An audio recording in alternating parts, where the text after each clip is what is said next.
Hello students, welcome to English Steno Academy. Today the passage has been taken from the Times of India editorial page. So let's write. Start.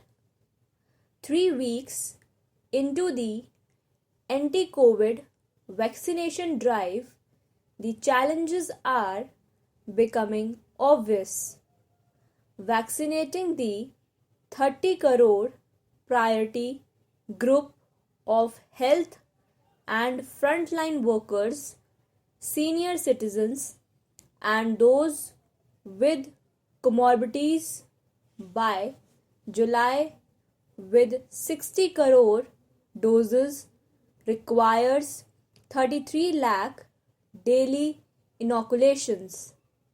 On Monday and Tuesday, the number of daily inoculations hovered near 2 lakh after consecutive peaks of 5 lakh last Thursday and Friday. A private market for vaccines and mobilizing the child vaccination infrastructure will enable the required rapid scale up. NSO 2017-18 data indicates that just 30% of patients go to government facilities for treatments against 40% to private doctors, clinics, and 23% to private hospitals. A significant chunk of this private capacity can be requisitioned for the COVID vaccination effort. On day 1 of the ongoing national polio immunization drive, 89 lakh children were administered oral drops involving 12 lakh vaccinators and 1.8 lakh supervisors.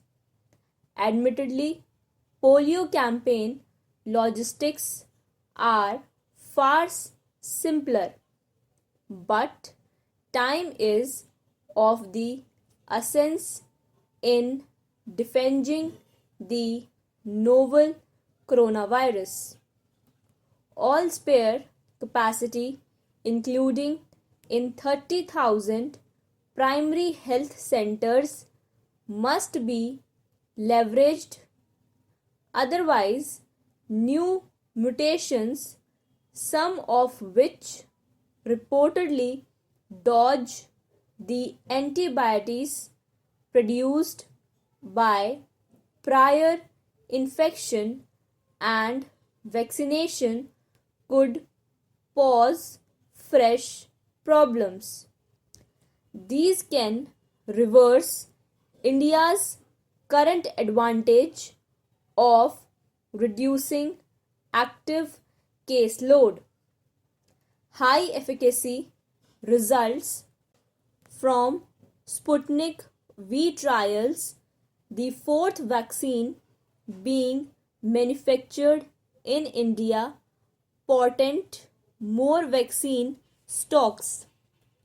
This is yet another cue to scale up. Moreover, adverse vaccination events has been few till date. Comparing India's inoculations numbers with other nations won't help. India has the world's largest population other than China. Private enterprise can be the force multiplier here. With middling turnout at many vaccination sites, opening vaccination to the general public resolves unutilized capacity. The Sero survey indicating 56% of Dalits, over 1 crore people with antibodies, raised questions about containment measures like masking, testing, tracing, and lockdowns, while India scaled up testing, masking was a perennial shortcoming. Such high seroprevalence may explain fewer fresh infections, but the longevity of antibiotics and immunity remains unknown. Given the massive effort behind these serosurveys, epidemical data as asymptomatic cases, instances of long COVID, and correlation with risk factors like age, commodities, etc. must be collected too.